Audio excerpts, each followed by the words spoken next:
After Fear Street came out, social media definitely changed for me. In April of 2021, I had 4,000 Instagram followers, and now I have around 850,000 Instagram followers, which has been bizarre. I am Olivia Scott Welch, and I am an actress, and I hope someday to work more creatively in the whole world of film as a producer and a director and a writer.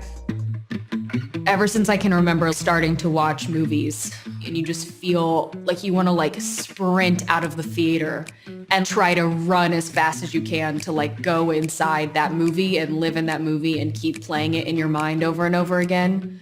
I feel like that's constantly the feeling that I'm trying to capture. My dad and mom are very big into movies and love the making of movies, and I'd say my dad is a movie nerd. So we would always watch a movie and then watch the featurettes that came on the DVD. I remember being maybe 4 and asking if I could be in movies. I remember I thought that they were real at that young of an age. And then I remember asking my dad about movies, and he was like, no, there are movies and they make them in Hollywood, which is in California. And they were like, you have to really want to do this. You have to really take it seriously as an art. You have to really want to make movies. And I was like, yeah, I really do. If you are an actor, you know that having an Instagram is very important. It's how you get hired. It's how people can learn about you very quickly. It's a very quick way of seeing what your fan base is and if people like you and if people will watch something that you're in.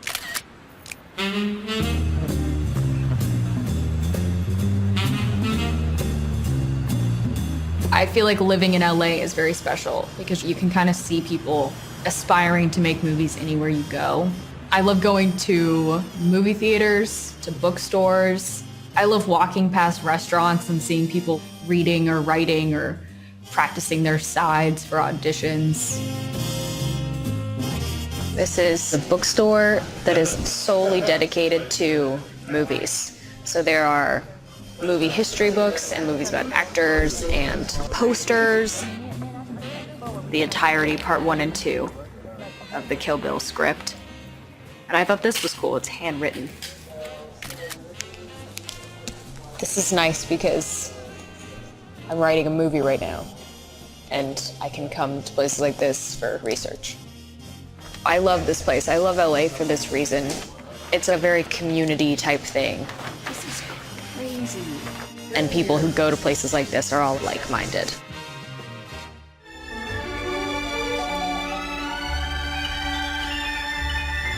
I think movie theaters are super, super magical. It's one of my earliest memories, going as the sun is setting in the summertime and going in and it's smelling like popcorn, and then you get to find a seat and it's so dark and cold, and you get to see a movie that you've never seen before that just transports you to another world. It makes people feel so alive and creative, and that's so cool. It's the experience of going to the movies that makes you keep wanting to make movies. I remember seeing Phantom Thread for the first time a few years ago in theaters, and I don't think I blinked watching that movie. And I left and was like, wow, I've never felt such a romantic feeling as this, to have left this movie theater and have seen this movie, because I was just so glued in the entire time.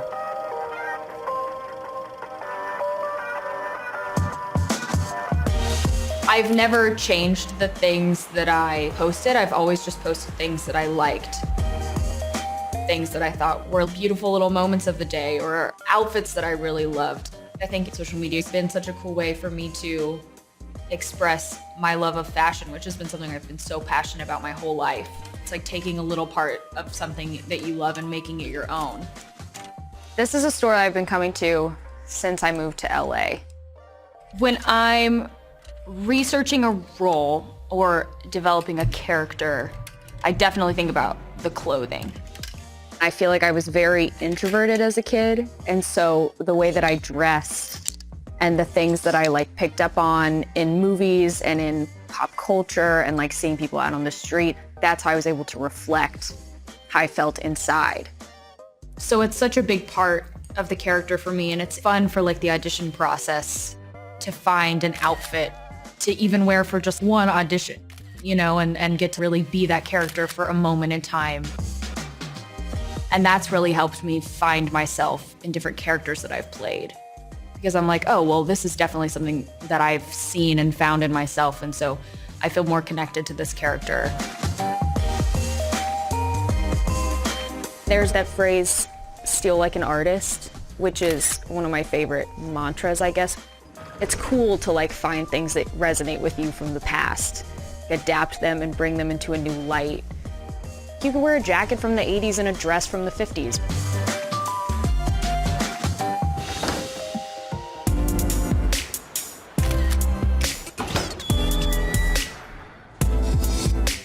It definitely is a lot of pressure as an actor to show all the different sides of yourself that exist within you and also make sure that it's authentic. You're having to maintain your business and interact with people in a professional way that's still personal. I feel like for me, I've just kept doing the same thing and tried to do things that maintain authenticity to myself. And I think that resonates with people. I think that teenagers nowadays are really smart and can recognize fake very quickly and don't really have a tolerance for it.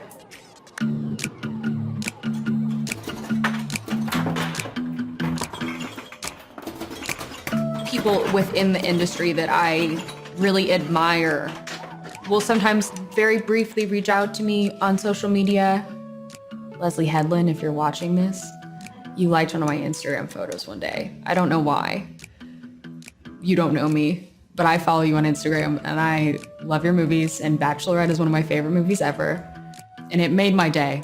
It might have been an accident even, but that was really cool. It was very cool because that's a director that I really admire. I feel like the more that I've put my personal self out there, those types of projects that I really feel passionate about have started to come my way. I think my favorite acting job that I've ever done was Fear Street because it impacted my life so heavily in ways that I could have never imagined, but it was also such a dream to film. Everyone was so supportive of each other, and the cast was so incredible and wonderful. And I feel like it was just truly the most creative space. I learned a lot about being an actor and working with other actors and the true collaboration of an ensemble. Also watching Lee Janiak direct, I learned so much about being a woman in film and being in charge of everything and being able to truly run a production. And it was just so cool. It was cool to watch everyone set up shots and come up with solutions to problems. So I feel like I was able to really absorb a lot of information that I had always wanted to know about making movies. I love posting behind the scenes stuff because it definitely is for the younger version of myself. And also because I know that there are kids like me out there right now who are just love movies and are so fascinated by movies. The advice I would give to 14-year-old Olivia is genuinely keep going and study really hard. Knowledge rewards itself in this business. When you're young and you're working with so many people, I think it's good to have knowledge of movies and making movies and the history of movies. And also knowledge of the people around you. Get to know everybody on the crew that you're working with because it's a community. It's such a team sport to make a movie. And that creates such an atmosphere of love. If everyone loves movies and is able to talk about movies, it's the best thing you can do to genuinely love everyone around you.